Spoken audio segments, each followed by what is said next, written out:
खबरों की खबर is sponsored by SS public school Mirganj Gopalganj branch Machhagar Lachhiram.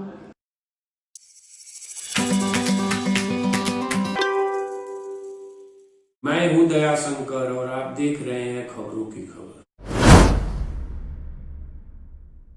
आज की संक्षिप्त खबरें।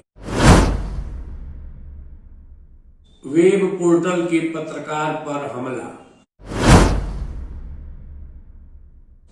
न्यूज सबकी पसंद के पत्रकार शक्ति सिंह पर आज मीरगंज के कुशवाहा चौक पर बम और गोलियों से हमला किया गया।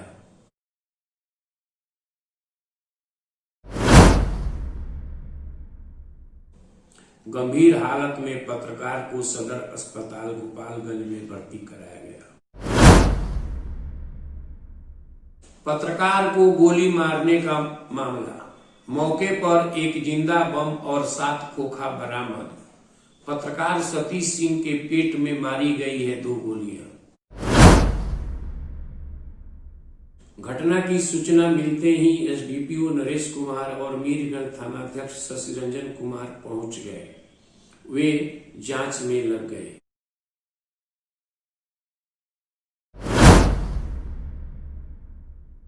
इस घटना के बारे में वरिष्ठ पत्रकार सोमेश्वर तिवारी ने बताया कि हमेशा के तरह शक्ति सिंह अपने रेस्टोरेंट साझा रेस्टोरेंट पर बैठे हुए थे, तभी एक बाइक पर सवार 2 अपराधी आए।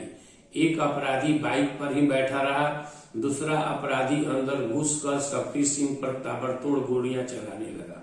बचने के लिए शक्ति सिंह भागे, लेकिन उनके पेट में 2 गोली लगी और वहां गिर गए। दहशत फैलाने के इरादे से बदमाश ने एक बम फोड़ा और बम फोड़ने के बाद वो आकर के अपने बाइक पर बैठ गया। बैठकर तकरीबन 1.5 मिनट तक वहां रहा और उसके बाद बलेसरा की तरफ चला गया। पुलिस मौके पर पहुंचकर जांच कर रही है और पुलिस का कहना है कि इस होटल में अंदर सीसीटीवी और बाहर भी सीसीटीवी कैमरा लगा हुआ है। सीसीटीवी कैमरे से हम जांच करेंगे और बदमाशों का इससे पता लग जाएगा।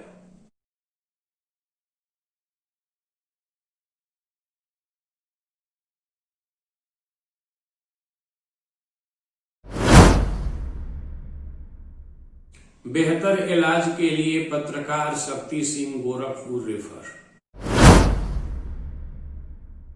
मोहम्मदपुर में NH 28 पर बेकाबू बस ने मां बेटे को कुचला। मां की मौके पर मौत, बेटा की गंभीर स्थिति। होमगार्ड जवान भोला सिंह की हत्या का मामला। डीएम और एसपी ने स्पीडी ट्रायल की बात कही। नगर थाने के एक डरवा गांव में होमगार्ड के जवान भोला सिंह की हत्या।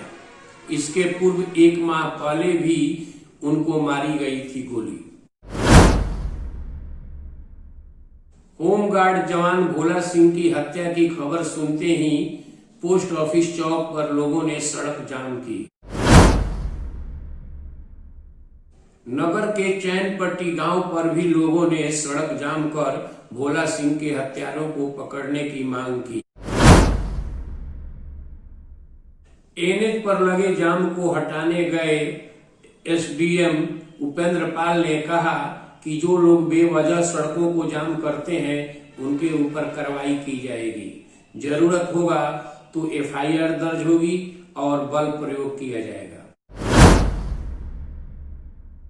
होमगार्ड की डीएसपी ममता कुमारी ने पत्रकारों को बताया कि भोला सिंह के आश्रित को 2 साल तक 2000 प्रति महीने पेंशन दी जाएगी। इसके अलावा एक आश्रित को नौकरी दी जाएगी। इसके साथ ही 4 लाख रुपया अनुग्रह राशि के रूप में दी जाएगी। कल रात DM नौल Kishore Chaudhary robin hood की भूमिका में नजर आए। वे गरीबों के मसीहा के रूप में रात में ठंड से ठिठुर रहे लोगों के बीच कंबल बांटे।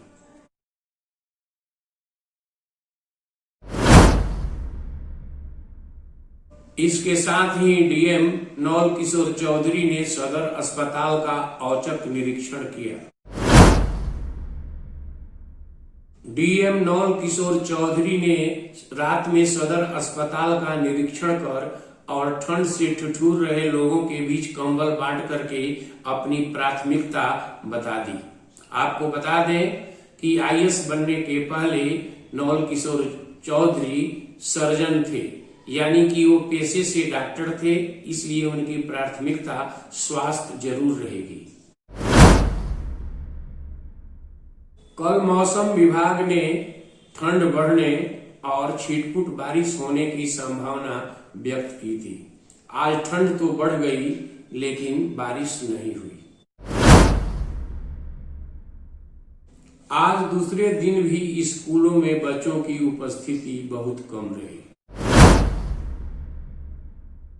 जैसा कि आप जानते हैं, बिहार सरकार के आदेश के आलोक में कल से 9th, 10th, 11th, 12th की क्लासेस चल रही हैं। गोपालगंज में होमगार्ड जवान की हत्या और मीरगंज में पत्रकार पर हमला, ये दोनों गोपालगंज के एसपी आनंद कुमार के लिए चुनौती है। अपराधियों ने उन्हें खुली चुनौती दी है।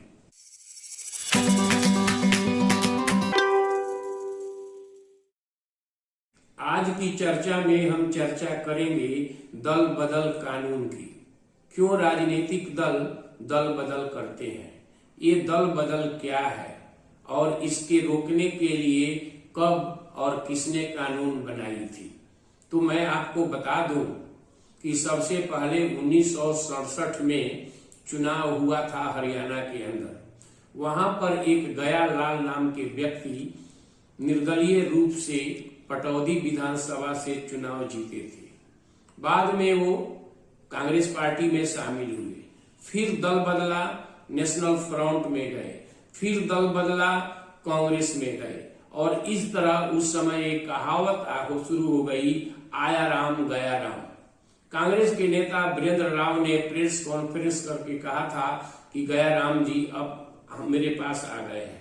इस तरह उस समय से अनेक राज्यों में, केंद्र में भी राजनीतिक दल हॉर्स ट्रेडिंग करने लगे, यानी कि नेताओं को खरीदने लगे और नेता पद पैसा के लोभ में अपनी पार्टी को छोड़ करके दूसरे पार्टी में शामिल हो रहे थे। यानी कि दल बदल इसी को कहते हैं कि जब कोई नेता किसी पार्टी के चुनाव चिन्ह पर चुनाव लड़ता है और बाद में उस पार्टी को छोड़ करके पद या पैसे के लोभ में दूसरे पार्टी में चला जाता है, सरकार में शामिल हो जाता है, तो इसी को दल बदल कहते हैं। ये दल बदल की समस्या भारतीय राजनीति में बहुत ज्यादा थी। यहाँ आपको एक वाकया मैं बता दूं। बिहार के मुख्यमंत्री महामाया प्रसाद, जो नन कांग्रेस गवर्नमेंट के पहले मुख्यमंत्री थे, उनसे एक बार लोगों ने पूछा कि आप इतना जल्दी जल्दी पार्टियां क्यों बदलते हैं। तो उसके बारे में उन्होंने एक दिलचस्प जवाब दिया था। वो कहा था कि वो राम के हनुमान है और वो तुलसी के मनकों में ये खोजते हैं कि उसकी राम कहाँ है। इसलिए वो पार्टियों में जाते हैं और देखते हैं कि कौन सी पार्टी अच्छी है, लेकिन जिस पार्टी में जाते हैं उन्हें उनका राम नजर नहीं आता, यानी कि उस पार्टी में लोकतांत्रिक व्यवस्था अच्छी नहीं होती है। इस कारण ही मैं दल बदलता हूं। और अपने पूरे राजनीतिक जीवन में महामाया प्रसाद दल बदलते रहे, कभी भी एक पार्टी में नहीं रहे, एक विधानसभा से कभी उन्होंने चुनाव नहीं लड़ा, लेकिन हर बार जब वो चुनाव लड़ते थे तो वो चुनाव जीत जाते थे। इसी तरह चौधरी चरण सिंह जी के बारे में भी 1984 के इंडिया टुडे अखबार में एक खबर छपी थी कि अपने 19 साल के राजनीतिक जीवन में चौधरी चरण सिंह जी ने 22 बार पार्टी बदली थी। यहाँ मैंने उदाहरण के लिए महामाया प्रसाद और चौधरी चरण सिंह या गयालाल का जिक्र किया। भारतीय राजनीति में इस तरह की चीजें बहुत ज्यादा चलती थी, यानी कि दल बदल कराया जाता था, सरकारों को गिराया जाता था, सरकारों को बनाया जाता था। और हरियाणा उस समय 1967 में एक ऐसी ही स्थिति में था, यानी कि आया राम गया राम, किसकी सरकार बनेगी, किसकी सरकार गिर जाएगी, वो तय नहीं होता था। तो राजीव गांधी जब भारत के प्रधानमंत्री बने तो उनकी छवि मिस्टर क्लीन की थी, यानी कि वो राजनीति में नहीं आए थे, वो पायलट थे और अपनी मां इंदिरा गांधी के मृत्यु के बाद राजनीति में आए थे। तो उनका ध्यान इस चीज पर गया कि भारतीय राजनीति में दल बदल एक समस्या है और ये बहुत बुरी समस्या है, इससे लोकतंत्र कमजोर हो रहा है। इसलिए 1985 में राजीव गांधी ने एक बिल लाया जिसका नाम था एंटी डिफेक्शन बिल, यानी कि दल बदल को रोकने के लिए उन्होंने कानून बनाया। वो कानून बन गया।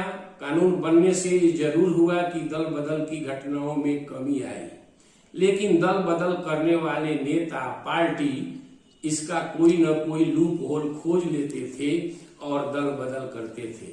अभी हाल ही में अरुणाचल प्रदेश में जनता दल यू के 7 में से 6 विधायक भाजपा में शामिल हो गए। ये भी एक प्रकार का दल बदल ही था। तो कानून तो बन गया दल बदल रोकने के लिए, लेकिन राजनीतिक पार्टियों की मंशा नहीं बदली। हर पार्टी दूसरे पार्टी को तोड़ना चाहती है, तोड़ करके वो अपना सरकार बनाना चाहती है। ये राजनीति की हकीकत है। लेकिन जो कानून बना था एंटी डिफेक्शन बिल, उससे जो पहले आसानी से दल बदल हो जाता था, अब वो दल बदल आसानी से नहीं होता है। आज की चर्चा में बस इतना ही।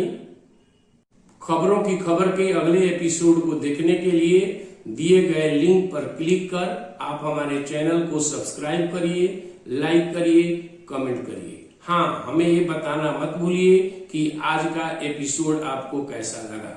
धन्यवाद।